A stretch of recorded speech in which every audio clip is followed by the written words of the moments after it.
우리가 지난 주일 밤에 일본의 그 식민지 통치를 받고 있을 때 일본의 왕 천황이라고, 하늘의 왕 또 하늘의 신이라고 해서 숭배하라고 하는 일본의 그 끈질긴 회유와 박해 속에서도 끝까지 이제 타협하지 않고 신사참배를 거부하고 또 반대하다가 엄청난 옥고를 지르고 순교하신 이 주기철 목사님의 일사각오의 그런 신앙을 그런 담은 영화를 보면서 우리가 큰 감동도 받고 도전도 받았어요.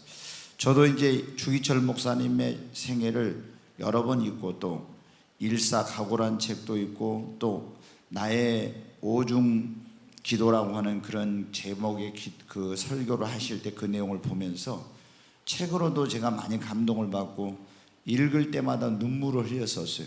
근데 이번에 그 영화를, 이 영화는 저도 처음 보는 건데 아주 너무 감동적인, 정말 그 주기철 목사님 같이 나도 하나님의 종으로 부름받은 사람인데 이런 정말 신사참배 혹은 적그리스도가 우상을 숭배하는 그런 일을 하라고 할 때 정말 많은 목사들 또 성도들이 다 이렇게 변절하고 또 그게 굴복하는데 끝까지 나는 정말 그런 신앙의 지조 또 하나님의 말씀대로 순종하면서 갈 수 있을까, 이런 생각을 저도 해봅니다. 여러분 어때요? 한 번만 고개를 숙이기만 하면 된다고, 그리고 그냥 고향으로 가서 당신 살면은 아무런 해도 가지 않겠다고 하는데도 불구하고 오직 살아있는 신은 여호와 하나님 한 분뿐이요 나 외에 다른 신을 섬기지 말라고 하는 그 주님의 말씀을 지키려고 그렇게 정말 고난도 죽음도 마다하지 않는 그런 목사님의 모습을 보면서 과연 우리들이라면, 오늘 나라고 하면 이 코로나 바이러스 이거 하나 두려워서 우리가 교회 오는 것마저, 예배하는 것마저 두려워하고 있는데 우리가 과연 이런 시대를 맞이한다면 우리의 신앙은 어떨까, 그런 생각을 하게 되었습니다. 여러분, 요한계시록의 기록자인 사도 요한도 하나님의 말씀대로 하려다가 어떻게 했습니까? 지금 펄펄 끓는 기름 가마솥에 들어갔다가 또 죽지 않으니까 반모섬이라는 섬으로 유배를 당했지 않습니까? 그냥 로마 황제를 신이라고, 로마 황제를 주라고 인정하기만 하면은 그런 박해를 받을 필요가 없는데, 아니야, 주님은 오직 주라고 부를 수 있는 분은 하늘과 땅이 예수님 한 분밖에 없어. 그거를 황제는 신이 아니라고, 그렇게 할 수 없다고 하는 것과 예수 그리스도의 복음을 전하다가 이런 이제 고난을 받고 반모섬으로 갔죠. 그곳에서 여러분, 우리가 지금 요한계시록 1장을 계속 보고 있는데 오늘 7번째인데 오늘 설교의 제목은 7별의 비밀과 그리고 7촛대라는 그런 말씀입니다. 여기 이제 보면 그곳에 가서 주의 날 하나님께 뭐를 드렸어요? 예배를 드렸잖아요. 그때 성령의 감동을 받게 되었고 나팔소리 같은 큰 음성을 들었고 영안이 열려서 환상을 보게 되었습니다. 저는 우리 성도들은 이 사도 요한이 주의 날 예배를 드린 것처럼 무슨 일이 있어도 주님 앞에 나와서 예배를 드릴 수 있기를 바랍니다. 그리고 예배를 드릴 때 그냥 예배를 드리는 것이 아니라 이 사도 요한이 주의 날 예배를 드리면서 성령의 감동을 받은 것처럼 여러분들에게도 하나님의 성령의 감동이 있기를 바랍니다. 성령의 감동을 받고 또 어떻게 주의 음성을 들었고 영안이 열려서 영광 가운데 계신 주님을 배웠잖아요. 여러분, 우리도 예배 때 올 때 이런 역사가 있어야 됩니다. 그러려면 어떻게 됩니까? 예배를 그냥 오면 안 돼요. 준비하고 와야 돼요. 몸과 마음을 준비하고 예배를 드릴 때 우리 선조들은 여러분 어떻게 예배 때 주일날 특별히 예배 들어갈 때는 반드시 가장 좋은 옷을 준비해 가지고 입고 가장 아름다운 그런 모습으로 주님 앞에 나와서 예배를 드렸잖아요. 지금 우리는 너무 그런 것들이 예배에 대한 정성이 없어요. 우리 몸과. 그래서 어떤 분들은 보면 어떻게 돼요? 토요일 날부터 그 옛날에는 지금처럼 따뜻한 물로 쉽게 샤워를 할 수 있었습니까?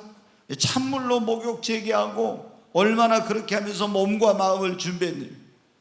저도 그래서 목회자 되기 전에 제가 교회사를 읽으면서 인물들에 대한 생애를 읽으면서 이렇게 보니까 예배를 얼마나 경건하게 드렸는지 몰라. 그래서 제가 목회자 되기 전에 토요일날 금식을 많이 했었어요. 왜? 주일날 예배를 내가 하나님 앞에 이렇게 믿음의 선조들처럼 제대로 드려야 되겠다.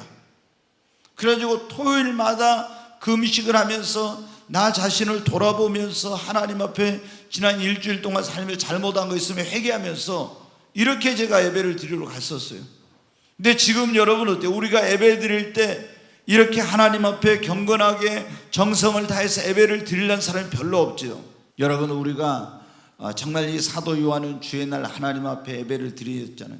우리도 정성스럽게 예배를, 그리고 사모하는 마음을 가지고 기도하면서 예배를 드리면 이 사도 요한에게 일어났던 같은 이런 놀라운 일이 우리에게도 예배 중에 일어날 줄로 믿습니다. 그래야 형식적인 예배가 안 돼요. 성령이 역사하고 주의 음성을 영안이 열리고 주님의 임재를 경험하는 놀라운 예배가 되는 거죠. 근데 이제 사도 요한이 그 환상을 봤는데 어떤 모습을 봤습니까? 7 금초대가 있고 그 사이를 발에 끌리는 옷을, 대제사장의 옷을 입고 거니시는 주님, 그리고 가슴에 금띠를 띠고 그 머리털에 희기가 흰 양털 같고 눈 같으며, 그리고 눈은 불꽃 같고 발은 풀무에 단련한 빛난 주석 같고, 또 그 음성은 많은 물소리 같은 우렁찬 음성이며 그 오른손에 7 별을 붙잡고 있고 입에서는 좌우에서 날성검이 나오고 그 얼굴은 해가 힘있게 비추는 것 같은 이런 모습을 보았습니다. 그런데 이 놀라우신 주님을 배웠고 사도 요한이 어떻게 됐어요? 거기 오늘 17절에 보면 내가 볼 때 그 발 앞에 엎드려져 죽은 자 같이 되매 그랬거든요. 우리가 여러분 누구든지 이 영광의 주님을 배우게 되면요, 다 성경에 보면 꼬꾸러지는 역사가 일어나요. 그 다니엘도 주님을 배우고 나서 성경을 보면 어떻게 돼요? 온 몸에 힘이 쫙 빠지는 것 같은 막 이런 일이 일어났어요. 다메섹 도상에서 사울도 예수님을 만나고 나서 거꾸러졌죠. 그리고 시몬 베드로와 요한과 야고보도 변화산에 올라가서 거기서 하나님의 영광을 체험하고 어떻게 돼요? 완전히 죽은 자 같이 됐거든요. 우리가 금요체나 할 때 재밌는 얘기 하나 말씀드립니다. 금요체나 할 때 제가 성령의 기름 부음 사역을 할 때 보면 사람들이 막 쓰러져요. 그 어떤 사람들은 아니 저 목사가 갖다가 밀어버린 거 아니냐 뭐 그런. 근데 손을 대기도 전에 어떤 사람들은 막 쓰러지죠. 근데 이게 여러분 그냥 여러분이 생각할 때는 이게 아무것도 아닌 게 아니에요. 그 시간 하나님의 성령이 임하면서 나를 터치해가지고 내가 그 성령의 역사로 말미암아 이렇게 거꾸러지는 거예요. 그런 자꾸 내가 주님 앞에 거꾸러지는 사람들은요, 그 거꾸러짐을 통해서 자아가 깨지고, 어떤 사람은 그런데 앞에 나와 쓰러진 거 보고 나는 절대로 안 쓰러져야지 막 등치 큰 사람이 그렇게 다짐을 하고 온 거예요.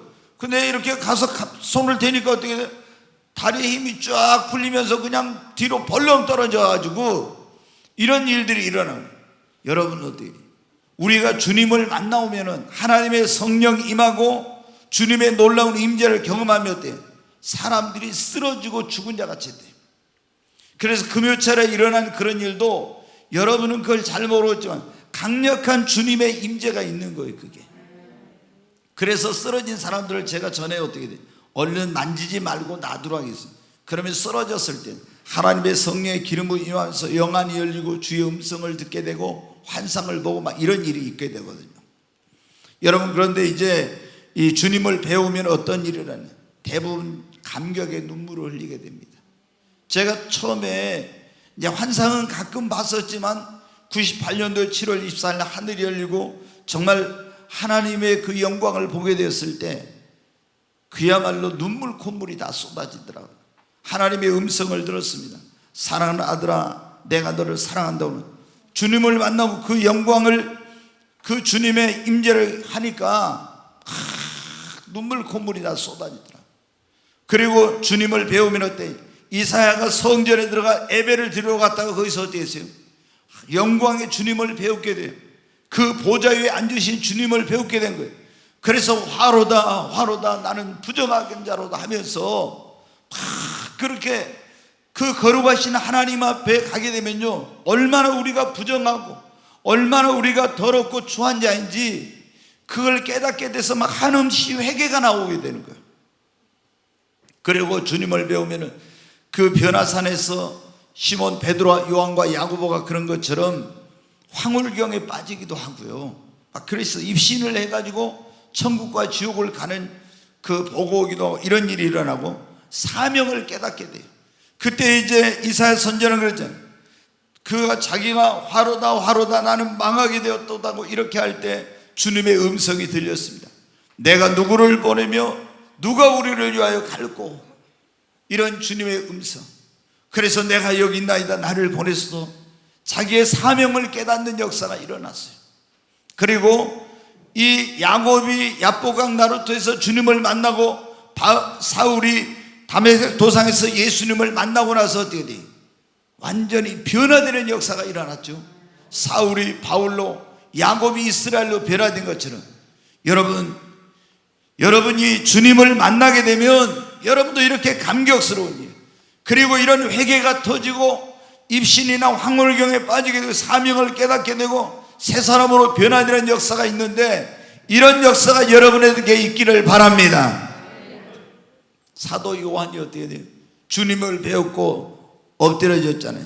근데 언제 주님을 배우게 됩니까? 여기 요한이 어떻게 해서 예배 드릴 때, 이사야도 성전에 예배를 드리러 갈 때, 오늘 이 시간에 주님을 배우는 시간인 줄로 믿습니다. 다니엘은 기도하다가 주님을 배웠습니다. 사도 요한은 성령이 임재함으로 말미암아 주님의 영광을 보게 됐어요. 또 환난 중에 그리고 사모할 때 주님을 만나는 역사가 있게 되는데, 저는 우리 모든 성도님들이 정말 주님에 대해서 귀로 듣기만 하면 안 돼요. 욥이 그런 고백을 했지 않습니까? 내가 전에 주님에 대해 귀로 들었더니 이제는 눈으로 주님을 배웁나이다. 얼마나 많이 우리가 주님에 대해서, 하나님에 대해서 들었습니까? 그러나 이제는 그 주님을 귀로 듣기만 하는 것이 아니라 그 주님을 여러분이 눈으로 배웠고, 사도 요한이 내가 그분을 만진 바 되었다고 한 것처럼 주님을 이렇게 친밀하게 만나게 되시기를 주의 이름으로 축원합니다. 여러분, 이렇게 사도 요한이 대제사장 되시고 만왕의 왕 되시며 심판자 되신 그 주님을 배우고 엎드려져 죽은 것 같이 되었을 때, 주님이 요한에게 그 오른손을 얹으시고 이렇게 말합니다. 첫 번째 하신 말씀이 뭐였어요? 두려워하지 말라, 이런 말씀을 하셨어요. 두려워하지 말라고. 여러분, 부활하신 예수님도 그냥 대제사장이나 로마 군병들에게 붙들려가면 어떨까 두려워 벌벌 떨고 있는 제자들에게 주님이 숨을 내쉬면서 성령을 받으라, 너희에게 평강이 있을지어다 하시면서 두려워하지 말라고 했죠. 여러분, 오늘 주님께서 우리에게도 말씀하시며 두려워하지 말라. 이 예수님이 사도 요한에게 손을 얹으시면서 두려워하지 말라는, 뭐를 두려워하지 말라? 너희를 박해하고 있는 로마의 황제, 세상 권세를 두려워하지 말고, 박해를 두려워하지 말고, 죽음을 두려워하지 말라는 것입니다. 여러분, 우리가 왜 믿음을 제대로 지키지 못합니까? 세상 권세가 무서워서, 박해가 두려워서, 죽음이 두려워서 신앙을 끝까지 지키지 못하는 거예요. 왜 신사참배를, 여러분, 많은 목사들이 거기 가서 그 신사참배하게 되고 성도들이 신사참배했습니까? 세상 권세가 무서워서, 박해가 두려워서, 죽음이 두려워서 그런 거예요. 근데 주님은 뭐라고요? 두려워하지 말라. 네가 로마 황제를 두려워하지 말고, 박해를, 그 원형 경기장에서 화형을 당하든 사자에 받으면 이런 죽음도 박해도 두려워하지 말라는 것입니다. 여러분, 우리 주님이 오늘 우리에게도 말씀하십니다. 너희는 세상 권세를 신앙생활하면서 박해나 고난이나 죽음을 두려워하지 말라고 말씀하십니다. 두려워하는 사람은요, 신앙생활 제대로 못합니다. 아니, 교회에 와서 예수님 믿고 신앙생활 하려다가 여러분 왜 신앙생활 제대로 못해요? 두려움 때문에 그럽니다. 우리가 씨 뿌리는 비유해 보면요, 이 첫째가 길가에 떨어진 씨, 두 번째가 무슨 씨입니까? 네? 돌짝밭에 떨어진 씨죠. 예. 돌짝밭에 떨어진 씨인데, 이 돌짝밭에 떨어진 씨는 났다가 습기가 없으므로 말라져 죽었는데, 예수님이 이걸 설명할 때 뭐라 했으면, 주님의 복음을 듣고 기쁨으로 받았어. 예수 믿고 예수님을 믿으면 죄사함 구원받는다고. 근데 박해가 올 때 넘어지는 자요 그랬죠. 그래서 이 사람은 구원에 이른다 못 이른다? 못 이르는 거예요. 여러분, 그러니까 우리가 뭐를 두려워하지만 박해나 환난이나 죽음이나 세상 권세를 여러분 두려워하면 안 됩니다. 그래야 우리가 신앙생활을 승리할 수 있어요. 우리 예수님 믿는 사람은 죽으면 천국인데, 그리고 믿음을 지키려고 하다 죽으면 순교자의 반열 첫째 부활에 참여해서 그리스도와 더불어 1000년 동안 왕 노릇하는 왕의 그런 축복을 받아요. 그렇기 때문에 그냥 아무런 어려움이 없이 살다가 죽는 것보다 주님을 위해서 죽을 수 있는 기회, 그런 기회가 왔을 때 비굴하게 뭐 육신의 목숨 좀 연명하려고 예수님 모른다고 여러분 이렇게 하면 안 돼요. 그런 나에게 기회가 왔다고 하면은 여러분 어떻게 합니까? 이거는 정말 하나님의 특별한 은혜다. 그걸 특별한 그런 하나님의 축복으로 생각하고 죽음을 피하지 말고 여러분 이 영광의 반열에 들어갈 수 있는 우리 모두가 될 수 있기를 바랍니다. 주님이 두려워하지 말라고. 그러면서 주님이 또 뭐라고 말씀하십니까? 나는 처음이요 마지막이니. 전에도 말씀했지만 나는 알파오 오메가니. 내가 모든 만물을 인류 역사를 주관하고 있으니 내가 허락지 않으면 아무도 너희를 해할 수 없으니 두려워하지 말라. 아멘. 그러면서 예수님이 또 하신 말씀이 그래요. 곧 살아있는 자니 내가 전에 죽었었노라. 이 말씀은 예수님은 죽은 자가 아니라 지금도 살아계신 주님이시라는 것입니다. 나는 죽음을 이기고 살아난, 사망과 은배의 권세를 이기고 부활한 살아있는 그런 주님이시라고 말씀하고 있습니다. 그러면서 이제 세세토록 살아있어. 세세토록 살아있어. 내가 사망과 음부의 열쇠를 가지고 있노라. 사망과 음부의 열쇠를 가지고 있다고 그랬잖아요. 네, 이 사망과 음부의 열쇠, 이게 뭐냐면은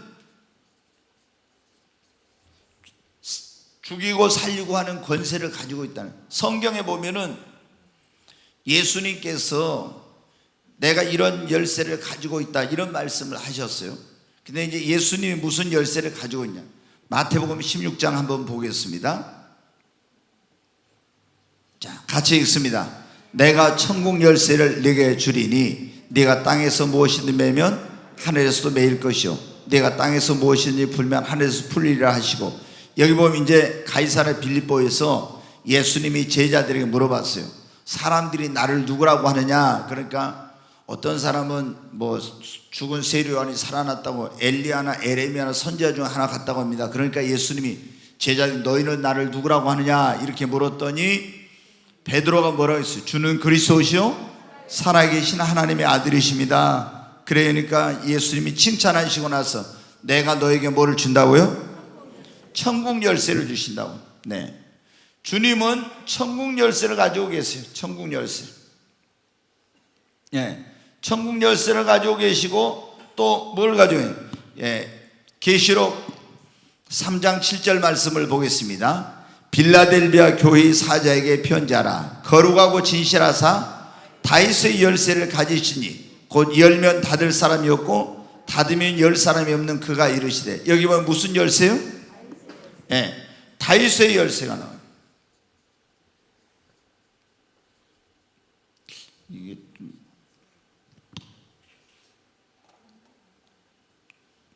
네, 그러니까 지금 여기 보면은 현재 보면은 세 가지 지금 열쇠가 나오죠. 천국 열쇠, 다윗의 열쇠, 사망과 음부의 열쇠. 주님은 이런 열쇠를 가지고 계시는. 그럼 천국 열쇠는 뭡니까? 주님이 천국에도 보내고 지옥에도 보내는 열쇠라는 것은, 내가 사망과 음부의 열쇠 그랬죠.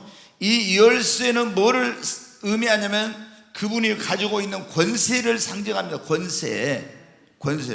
그래서 주님이 내가 천국 열쇠를 가지고 있다. 그럼 이 사람을 천국을 보내고 지옥을 보내는 이런 권세, 이런 권한, 이런 능력을 주님이 가지고 계신다는 거예요. 그 다음에 다윗의 열쇠. 이 다윗의 열쇠는 다윗이 왕이었잖아요. 그래서 이 말씀은 만왕의 왕으로 모든 것을 주관하고 다스리고 문을 여는 이런 권세를 주님이 가지고 계신데, 원래 이사야서 22장 2절에도 보면 다윗의 열쇠를 가진다 이렇게 나와요. 거기에 다윗 집의 열쇠. 그래서 모든 그 나라의 문들을 열 수 있는 왕의 열쇠를 그 종에게 맡겼는데 이걸 잘못 쓰니까 빼앗아서 다른 사람에게 주는 이런 내용이 나옵니다. 그래서 주님은 모든 문을 열 수 있는 열쇠를 가지고, 그 다음에 사망과 음부의 열쇠라는 것은 이 사람을 죽이기도 하고 살리기도 하고 천국에도 보내고 지옥에도 보내고 흥하게도 하고 망하기도 하고, 이런 권세를 누가 가지고 있냐? 주님이 가지고 있다는 거예요. 그러니까 여기 보면 천국 열쇠가 다윗의 열쇠를 가지고 사망 음부의 열쇠를 가지고 계신 주님, 이 주님이라고 지금 주께서 직접 말씀을 하셨습니다. 여러분, 그러므로 예수님을 믿고 의지하고 두려워하지 말고 어떤 일이 있어도 주님께 기도하라고 말씀하신 것입니다. 여러분, 모든 것은 주님의 손에 있습니다. 한마디로 말하면 그거예요. 내가 천국 열쇠도 다윗의 집의 열쇠도 사망과 음부의 열쇠를 가졌다, 이 말은 내가 죽이고 살리고 응하고 망하게 하고 모든 것을 천국 보내고 지옥에 보내고, 로마 황제가 지금 세계를 지배하고 있으나 권한을 가지고 있는 것 같지만 그게 아니야. 예수님이 말씀하신 것입니다. 내가 죽이기도 하고 살리기도 하고 흥하기도 하고 망하기도 하고 천국도 보내고 지옥도 보내고 내가 이 모든 것을 하는 권세를 내가 가지고 있다고 말씀하신 것입니다. 여러분, 예수님이 이런 권세, 이런 능력을 가지고 계심을 믿으십니까? 그러면 무슨 일을 만나든지 어떤 환경 가운데 있든지 두려워하지 마시기 바랍니다. 낙심하지 마시기 바랍니다. 모든 것이 주님의 손에 있습니다. 그러므로 우리는 주님을 신뢰하고 그분께 맡기고 그분께 의지하고 여러분 기도해야 됩니다. 사람의 힘으로 능력으로 할 수 없는 일을 만나, 모든 것이 누구의 손에? 주님의 손에 여러분 있습니다. 지금 사도 요한에게 그런 거예요. 이거를 기록해서 보내는 성도들에게, 교회의 모든 지체들에게, 내가 너희에게 살리고 죽는 것은 내 손에 있어. 그리고 너희들을 이 세상 왕이 권세가 모든 걸 이렇게 하는 것 같지만 흥하고 망하게 한 거, 로마를 끝내는 것도 내 손에 있고, 그리고 사람을 지옥에 보내고 또 죽은 자를 살리기도 한 능력이 주님에게 있다는 것입니다. 그러므로 여러분, 우리는 아무것도 두려워하지 말고 오직 주님 한 분만 두려워하고 주님을 믿고 여러분 의지해야 됩니다. 내 힘으로 능력으로 할 수 없는 문제나 어려움을 만나도 낙심하지 말고 주님께 이 모든 것이 있으니 여러분 기도하십시다.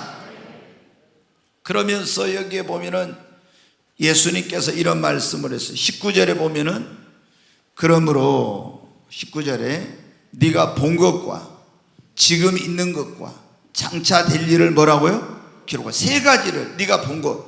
뭘 봤어요? 주님이 금초대 사이에 거니시고 발에 올리는 발이 끌리는 그런 대상의 옷을 입고 금띠를 두르고 머리털 흰 양털 같고 눈 같고, 그리고 그 눈은 불꽃 같고, 그리고 그 발은 풀무에 달리는 빛나는 주석 같고, 그리고 그 목소리는 많은 물소리처럼 우렁차고, 그 입에서는 양쪽에 검이 나오고 얼굴에 해가 힘있게 비추는 것 같은 이런 모습을 봤는데, 지금 이것을 네가 본 것, 이것을 본 것을, 그리고 지금 있는 일, 이 지금 있는 일은 요한계시록에 지금 세 가지를 기록해서 보내라고 했어요.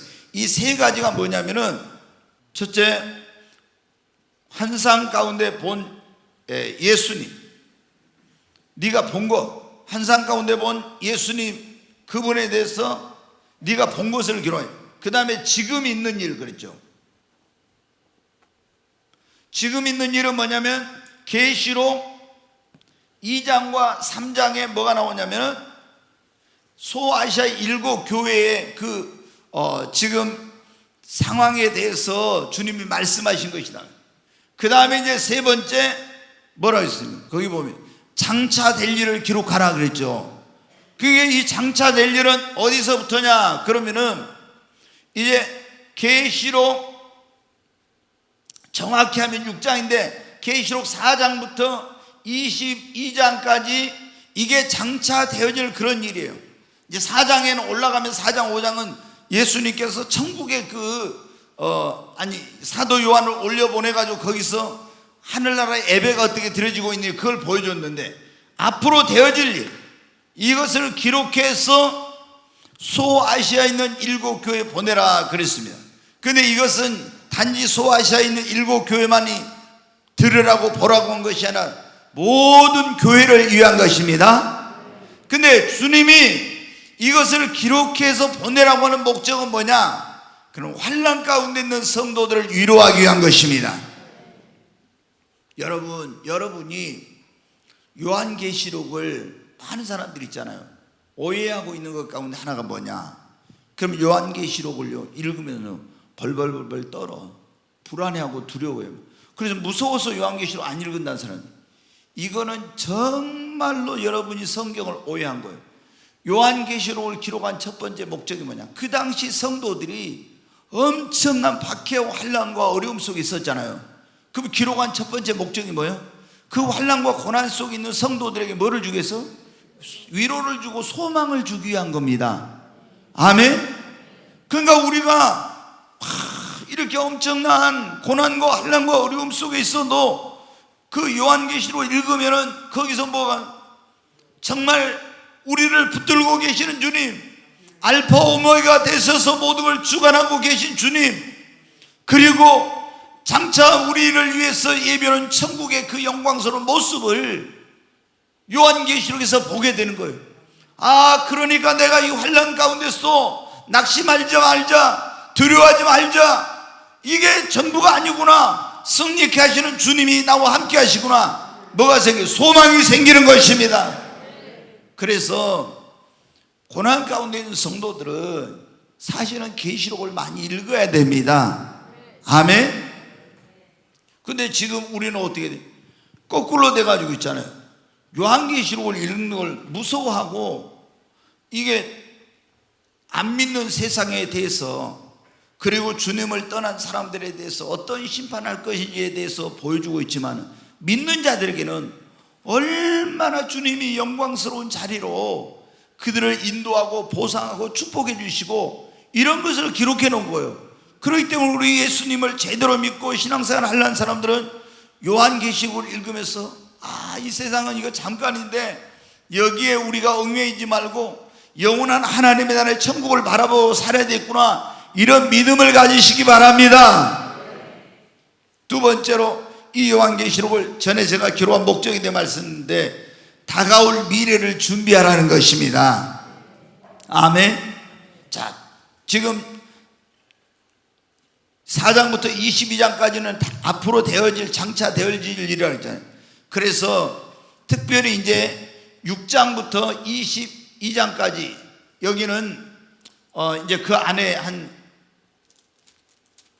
요거에 20장, 19장, 20장, 여기는 뭐냐면은 이제 대환란에 대한 그런 내용이 나와요. 7년 대환란에 대해서 요게 이제 나와. 그런데 7년 대환란 가운데 굉장히 이제 여러분들 뭐 어려운 일들이 많이 생기죠. 거기 보면 흰말, 그 다음에 뭐 붉은 말, 검은 말, 그 다음에 청왕생말 이런 말들을 막 이제 인을 뗄 때마다 7인이 있잖아요. 그 다음에 7 나팔재앙, 7 대접재앙 있잖아요. 근데 이럴 때마다 막 사람 4분의 1이 죽고 3분의 1이 죽고 막 어마어마한 그런 일들이 일어나요. 그리고 적그리스도가 나타나서 또 성도들에게 어려움을 주고. 그래도 여러분 거기 보면 뭐라고 나왔어요? 우리가 막 적그리스도가 나타나서 666표를 안 받으면 다 물건 사고 팔고 못하면 죽으니까 얼마나 두려워. 그런데 사실은 성경을 여러분이 자세히 읽어봐요. 요한계시록에 거기 보면은 황충이 나와서 사람을 막 죽이고 이렇게 하는데도 하나님의 인을 받지 않은 자들, 생명책에 이름이 기록되지 않은 자들을 해하라고 이렇게 나와요. 하나님께서 그 환난 속에서도 생명책에 이름이 기록된 자들, 하나님의 인을 받은 자들은 하나님이 보호하고 계십니다. 물론 순교자도 있겠죠. 그런데 순교하면 뭐라고요? 영광이라고. 영광. 그래서 여러분 죽는 거 두려워하지 말아야 돼. 예수님 믿는 사람들. 예수님 안 믿는 사람은 죽음을 두려워해야 돼. 왜? 이번 주일날도 우리가 그런 설교 들었잖아요. 사후의 세계를 준비하라. 죽음으로 끝이 아니요. 죽은 다음에 뭐가 있어요? 이 천국과 지옥이 있잖아요. 낙원과 음부가 있잖아요. 그러니까 사후의 세계를 준비하지 않는 사람은 죽음을 두려워하죠.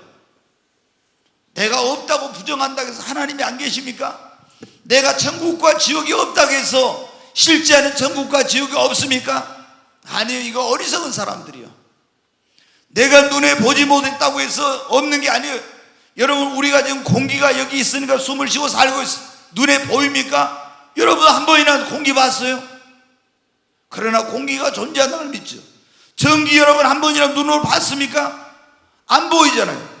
그러나 전기가 존재해가지고 이 불이 들어오고 있지 않습니까? 여러분 이게 지금 소리가 전자를 이용해서 이게 해가지고 음향이 지금 나오고 있는데 이게 무슨 마이크인데 이게 어떻게 그냥 됩니까? 여러분 이런 것보다 천국과 지옥이 있는 것, 그리고 하나님이 살아계신 건 더 분명한 사실입니다. 근데 예수님 믿는 사람들은 어디 순교하면 영광이에요. 영광. 여러분 그러므로 절대로 우리가 예수 믿는 사람들은 예수님이 그런 말씀, 살고자 하는 자는 죽고 죽고자 하는 자는 산다고. 여러분 육신의 생명에 대해서 우리가 만약에 뭐 우리 시대에 환란이 와가지고 이런 일이 있다면은 주님 앞에 믿음을 지키다가 복음 전하다 죽는 것이 영광인 줄로 알아야 됩니다. 예. 그래서 성도들에게 뭐 다가올 미래를 준비하래. 이런 어려운 환란 시기가 있으니까 너희도 기도하고 기도를 저축하고 말씀을 저축하고 영역을 저축하고 믿음을 저축하고 이래 가지고 승리하는 자가 되라는 겁니다. 왜 이 환란은 믿는 자들이 시험에 때예요, 여러분. 시험에 때. 그래서 주님이 이제 제가 이제 나중에 말씀드리겠지만 이 시험의 때를 면하는 사람들은 어떤 사람들이냐? 에녹처럼 공중으로 먼저 올라간 사람들은 어떤 사람이냐? 먼저 그 영혼이 성숙하고 익은 사람들이에요. 그런 사람들은 이 시험의 때를 통과할 필요가 없어. 근데 영혼이 성숙하지 못한, 믿음이 알곡이 온전한 게 익지 못한 사람들이 환난을 통과하면서 어떻게 돼요? 우리가 성숙해지고 익어지는 거예요. 근데 벌써 그걸 통과할 필요가 없는 사람들은 그냥 환난 다 안 통과하고 올라가는 역사가 일어나. 여러분 그러나 우리는 환난을 통과 안 하면 더 좋지만 통과해도 두려워할 필요가 없어요. 아멘. 네, 그리고 주님이 이걸 기록한 목적은 다 알고 계시니까 너희도 올바른 삶, 올바른 신앙생활 하라는 거예요. 이제 다음 주부터 이제 에베소 교회부터 쭉 이제 다음 주 수요일부터 할 겁니다. 7교회. 근데 주님이 에베소 교회를 어떻게 해요? 야, 다 알고 계세요. 다 알고. 뭐를 잘하는지 뭐 잘못하는지 이걸 어떻게 살고 있는지 다 알고 있는 거예요. 그러니까 주님이 뭐 이걸 기록해서 보내라는 것은, 야, 내가 그냥 저 멀리 있어가지고 너희들 어떻게 사는가 나 관심도 없고 아무것도 모르는 게 아니라 내가 너희들 어떻게 하고 있는지 뭘 하는지 나를 위해서 어떤 삶을 살고 있는지 다 알고 있다고. 그거를 말씀하시죠. 그래서 너희들 어떻게 돼? 바르게 하나님을 섬기고 바르게 살라, 그렇게 말씀하시는 것입니다. 자, 그 다음에 이제 마지막 절에 보면 20절 한번 같이 읽겠습니다. 네가 본 것은 내 오른손에 7별의 비밀과 또 7금 촛대라. 7별은 7교회의 사자요 7촛대는 7교회니라. 이제 요한계시록에 보면요, 비밀이다 이런 게 나와요. 비밀이라는 게 몇 번 나와. 비밀이라는 것은 잘 어떻게 돼요? 드러나지 않는 것이죠. 은밀한 가운데 숨겨져 있는 거예요. 그런데 네가 본 것은 내 오른손에 있는 7별의 비밀과 그랬죠. 주님의 손에 오른손에 7별이 있어요. 근데 주님이 여기서 이걸 좀 해석을 해줘요. 또 7금촛대. 근데 주님이 그 금촛대 사이에 거니셨죠. 근데 7별은 뭐라고요? 7교회 뭐예요? 사자. 주님이 너무 친절하세요. 아니 비밀이라고 했으면 좀 안 가르쳐 주시면 좋은데 다 가르쳐 주셨네. 네, 7별. 이거는 7교회 뭐라고요? 주의 종들이죠. 네, 쉽게 말하면 주의 종들, 목사들을 말해요. 이제 이런 이제 주의 종들을 말해요. 목사를 포함해서 이런 뭐 사도도 있고 선자도 있고 뭐 이런 게 쭉 있으니까. 그런데 7교회의 하나님의 종들. 그 다음에 7촛대, 금촛대는 뭐라고요? 7 뭐예요? 교회. 예, 교회라고 이렇게 말했어요. 근데 제가 생각을 해봤어요. 주님이 7별의 비밀과 7촛대를 이렇게 말해요. 왜 7별을 비밀이라고 했을까? 그냥 7별은 7교회의 사자라고 했는데 그건 비밀이 아니잖아요. 다 드러나 버렸잖아요. 그래서 제가 이걸 묵상을 하면서 주님이 저한테 깨닫게 해주신 것은, 이 7별의 비밀이라고 했을 때 이 7 하나님의 그 종들이 해야 될 이런 일들에 대해서 말씀하시구나 하는 그런 깨달음을 주시죠. 자, 여러분 이제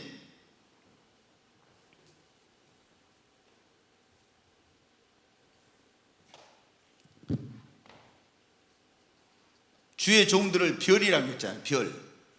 그러면 한번 별이 뭐를 합니까?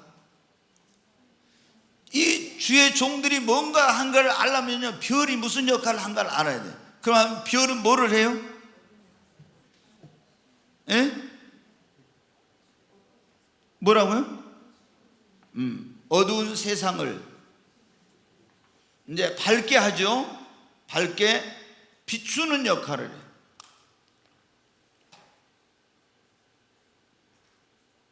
비추는 역할. 그 다음에 또 뭘 합니까? 별은?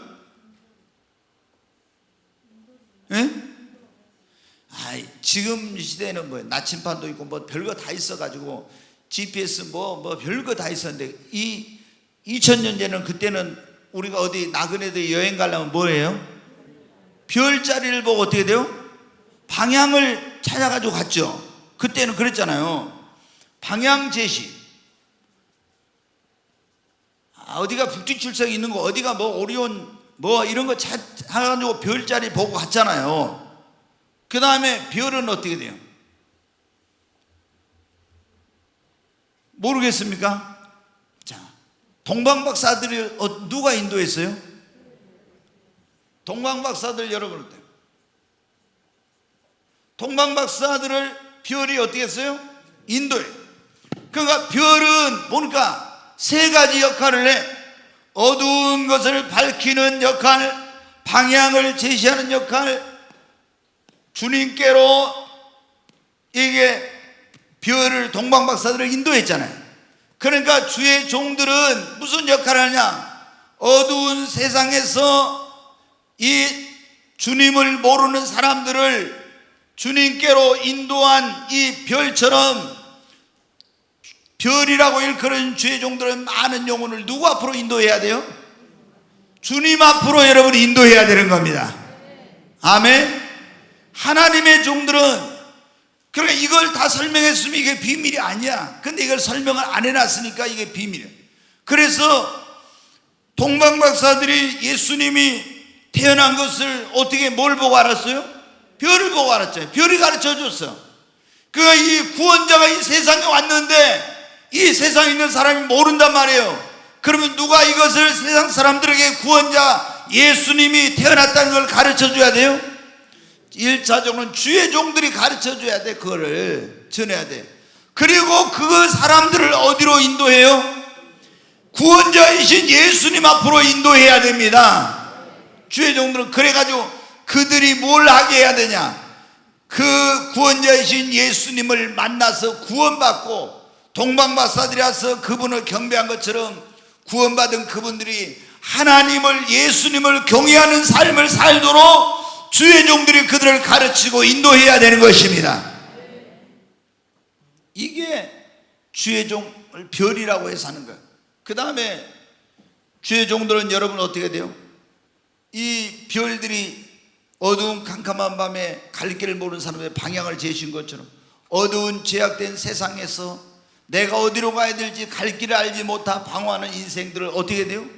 바른 길로 인도하는 인도자 역할을 해야 됩니다. 그래서 이제 목자라고도 하잖아요. 그 다음에 죄악으로 어두워진 세상의 주의 종들은 뭐를 해야 돼요? 그 세상에 빛이 돼서 어두운 세상을 밝히고 어두운 시대를 깨우고 절망 가운데 있는 그런 인생들에게 소망을 주는, 소망의 빛을 비추는 역할을 주의 종들이 해야 된다는 거예요. 아멘. 오늘 여기 있는 주의 종들은 하나님이 나를 왜 주의 종으로 부르셨는가 잘 알아야 돼요.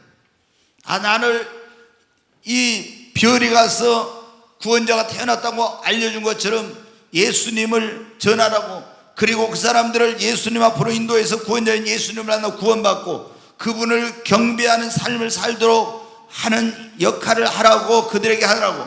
그 다음에 갈 길 알지 못하는 인생들에게 갈 바를 제시해주고 인도하는 역할을 하고, 어두운 세상에 빛이 되어서 그 어둠을 밝히고 시대를 깨우고 소망 없는 인생들에게 소망의 빛을 비추는 이런 역할을 하라고 나를 주의 종으로 세우셨구나. 아멘. 자, 그 다음에 이제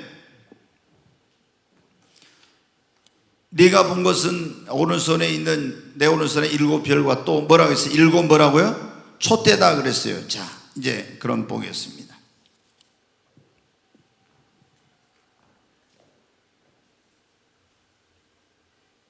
일곱 촛대는 뭐라 하겠습니까?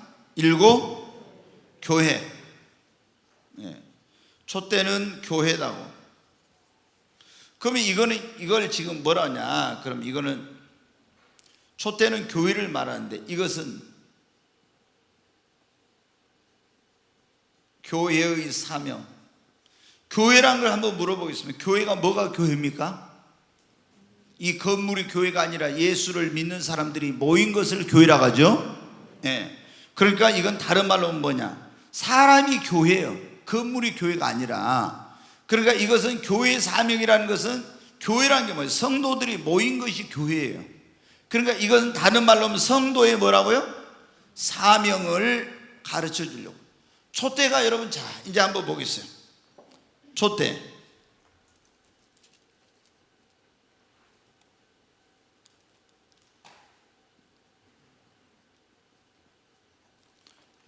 촛대는 뭐를 합니까?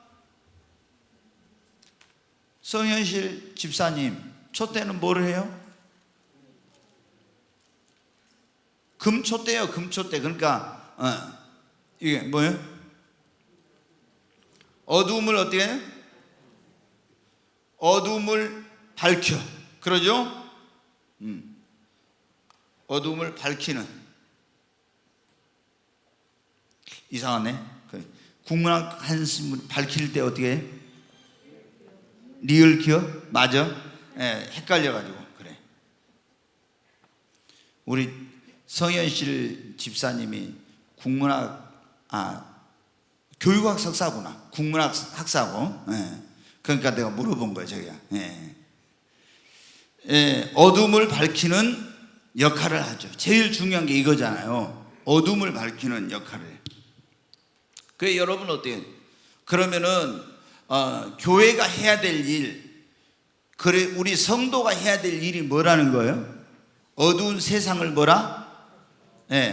어두운 세상에 너희가 뭐가? 빛이 돼서, 촛대가 돼서 그것을, 어둠을 밝히는 역할을 하라는 거죠. 그게 교회가 해야 될 일이 바로 뭐냐면은 세상이 어둡잖아요. 죄악으로.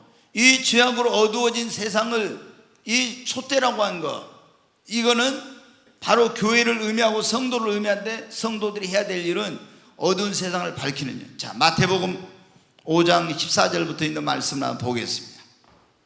같이 읽겠습니다. 너희는 세상에 뭐라고요? 빛이라고. 누구보다 하는 거예요?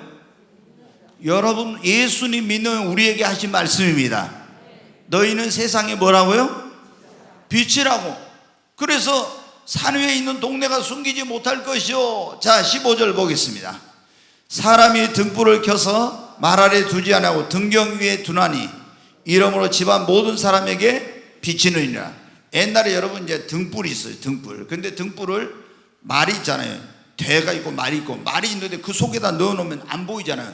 그러니까 그러기 두지 않고 등경 위에, 등잔을 이렇게 놔두는 그 등경 위에 둔다. 그러면은 집안에 모두 다 비춰서 환하게 되죠. 이렇게 지금 말씀해요. 예수님이 하신 말, 산상순 16절. 이같이 너희 빛이 사람 앞에 비치게 하여 그들로 너희 착한 행실을 보고 하늘에 계신 너희 아버지께 영광을 돌리게 하라.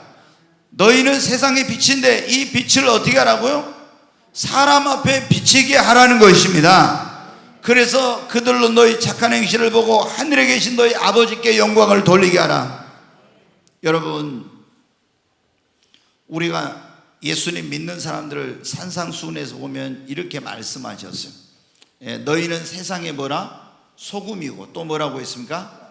빛이라 그랬죠. 소금은 썩어져 가는 것을 어떻게 돼요? 부패를 방지하는 역할이 가장 중요한 역할. 그러니까 그리스도인들이 이 세상이 부패하고 썩어져 가고 타락해 가는 것을 방지하는 역할을 해야 돼. 소금이 근데 만약에 그 맛을 잃어버리면 버리게 된다고 했잖아요. 그래서 소금은 맛을 내기도 하고 부패하는 걸 방지하기도 하고 이런 역할을 하는데, 여러분 어때요? 우리가 이 세상에 썩어져 가는 것을 방지하는, 부패하고 타락하는 걸 방지하는 소금의 역할을 해야 될 뿐만 아니라 어두운, 죄악으로 어두운 세상을 여러분 어때요? 밝히는, 비추는, 우리는 빛의 역할을 해야 됩니다. 자, 그러면은 여러분이 주님께서 뭐라고 말씀했어요? 너희는 뭐라? 세상을 비추는 뭐라고요? 빛이라고 말씀하셨습니다. 촛대라고. 촛대는 이제 세상을 비추는 그런 빛이니까. 그러면 우리가 한번 보겠어요. 자, 우리가 이제 성도들, 이 교회가 촛대인데, 이 촛대가 어두운 세상을 비추는 역할을 하려면 가장 중요한 게 뭐가 있습니까? 촛대 안에, 금 촛대 안에 뭐가 있어야 돼요? 기름이 있어야 되는 겁니다. 아멘. 기름으로 이 촛대를 밝혀요. 기름을 부어가지고. 근데 촛대 안에 기름이 없으면 여러분 어때요? 불을 밝힐 수가 없죠. 그러니까 우리가 다시 말해서 이 어두운 죄악된 세상에 가서 어둠을 밝히는 그런 촛대와 같은 역할, 빛의 역할을 하려면 어떻게 돼요? 우리 안에 성령의 기름, 성령의 충만함을 여러분 받아야 됩니다. 내가 성령의 충만함을 받지 못하면 어떻게 돼요? 나에게서 세상을 비출 수 있는 빛이 안 나와. 밝게 할 수 있는 그런, 이게 안 되는 거예요. 내가 그런데 성령의 기름 부음을 받고 성령으로 충만함을 받으면은 내가 뭐가 돼? 세상을 밝게 비추는 촛대가 되어서 어두운 세상을 밝게 하는 겁니다. 아멘. 그러므로 여러분, 교회도 마찬가지예요. 이 꿈의 교회가 이 목포를 비추는 산에 있는 등대가 되어서 이렇게 하려면 어떻게 합니까? 우리 교회가 성령으로 충만해야 됩니다. 내가 가정에 빛이 되려면, 내가 직장에 가서 어둠을 밝히는 빛이 되려면 내가 성령으로 충만해야 되는데, 이 교회가 목포를 비추려면 우리 교회가 성령으로 충만해야 돼요. 아멘. 그리고 오늘 여기 나와 있는 말씀 가운데 주님이 그랬잖아요. 이 16절 말씀 다시 한번 보겠어요. 이같이 너희 빛이 사람 앞에서 비치게 하여 그들로 너희 착한 행실을 보고, 그랬죠? 하늘에 계신 너희 아버지께 뭐를? 영광을 돌리게 하나. 이게 빛을 비추려면 우리가 성령의 기름을 받아, 두 번째로는 착한 행실이 있어야 돼요. 우리가 거룩하지 못하고 타락한 그런 어두운 삶을 살면은 우리는 빛이 되지 못해요. 내가 경건하고 거룩하고 정결하고 착한 행실을 할 때, 그럴 때 빛을 비춰서 그 다음에 사람들이 정말 그걸 보고 이제 하나님께 영광을 돌리고 그 빛이 되는 삶을 통해서 하나님을 영화롭게 하는 거예요. 그러니까 우리가 성도의 사명, 교회의 사명이 뭐냐? 촛대가 되는 것인데, 그걸 하면은 성령의 기름 부음과 성령 충만을 받고, 두 번째는 우리 자신이 거룩하고 경건해야 합니다. 정결한 삶을 살고 선한 삶을 살아야 돼. 그래야 빛이 되는 거예요. 근데 내가 여러분 보세요. 자, 빛이 되어야 될 사람이 내가 거룩하지 못하고 경건하지 못하고 타락한 생활하고 이런 불의한 삶을 살면은 내가 어디 가서 빛이 되겠습니까? 내가 어둠인데, 그러잖아요. 근데 우리 가정이 어두웠어. 근데 내가 예수님을 믿고 성령 충만해가지고 들어가면 절망과 어둠과 죄와 이런 게 가득했던 세상에 내가 들어감으로 그 가정이 밝아지는 거예요. 그 도시가 밝아지고 그 직장이 밝아지고, 그러니까 여러분 어때요? 내가 그곳에 빛이 되어서 그 어둠을 밝히는 역할을 하는 거예요.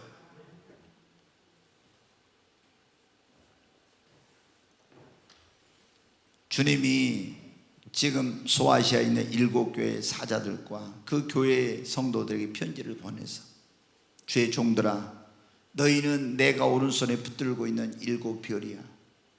너희 사명이 뭔지 아냐? 너희는 이 메시아가 왔으나, 구원자가 왔으나 그걸 모르고 있는 사람들에게 구원자가 태어났다고 알려주고, 그들을 구원자이신 예수님 앞으로 인도하고, 그 예수님 앞에 사람들이 와서 무릎을 꿇고 동방박사들이 황금과 유황과 몰약을 가지고 그 아기 예수께 경배한 것처럼 사람들로 예수님을 섬기게 하는 것이요, 그리고 갈 바를 알지 못하는 사람들에게 그 인생의 갈 길을, 방향을 제시해주고, 그리고 어두운 세상에 너희는 빛이 되어서 어두운 세상을 밝히 비추고 시대를 깨우고 소망의 빛을 비추는 그런 자가 되라는 거예요. 왜? 그 시대가 얼마나 어두웠습니까? 여러분 그러잖아요. 막 이 초대교회가 말로 할 수 없는 어두운 시대, 로마가 세계를 지배하는데 얼마나 부패하고 타락한 세상 권력이 지배하면서 성도들도 절망과 그 막 환경 속에서 방황하고 어둠 속에 있을 때, 주의 종들에게 너희는 바로 내가 오른손에 붙들고 있는 7별이다. 그래서 너희가 이런 역할을 해야 돼. 주님이 이걸 말씀해 주시는 거예요. 근데 이건 어떻게 돼? 7별의 비밀이라고. 왜? 이거는 아무나 알 수 있는 게 아니에요, 비밀은. 그러면서 7교회는 촛대다. 세상은 점점 어두워져 가고 있는데 너희 성도들아, 교회가 너희가 뭐를 해야 되냐? 이 어두운 세상을 비추는 역할을 해야 된다는 겁니다. 여러분, 오늘 우리는 이제 말씀을 맺으려고 하는데, 어떤 환난, 어떤 문제, 어떤 어려움을 만나도 두려워하지 마십시다. 주님이 모든 것을 주관하고 계십니다. 그분은 천국의 열쇠, 다윗의 열쇠, 사망과 음부의 열쇠를 가지고 계십니다. 그분은 세세토록 살아계신 분이십니다. 그분은 알파와 오메가가 되신 분이십니다. 그리고 우리 주의 종들을, 여기 있는 주의 종들은 우리의 사명이 무엇인가를 다시 한번 되새기고 깨닫고, 우리 또 성도들과 교회 전체가 우리가 이 세상에서 어떤 일을 해야 되는 사명을 깨닫는 이런 시간이 되기를 바랍니다.